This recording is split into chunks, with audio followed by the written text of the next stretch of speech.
always hear in worship the conflict of the modern worship versus the old hymns. The modern worship is repetitive and often it's shallow, and the old hymns are deep.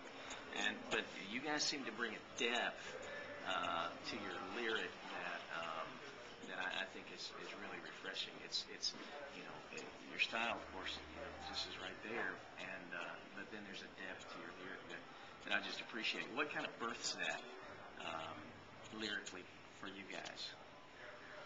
I do a lot of the lyric writing. For me, I heard a guy say this. Tim Keller is a pastor I really admire in New York City, and he said, if you read one man, you'll be a clone. If you read two men, you'll just be confused. If you read 100 men, you'll start to become wise. If you read 1,000 men, you'll become wise and you'll develop your own voice.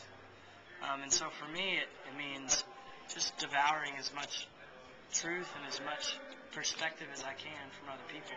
And then when I write a song, it's like they'll be like, man, thank you for writing that song because it blessed me. Thanks for writing for all these people. And I'm like, well, even more than the one person, I really am just writing myself most of the time.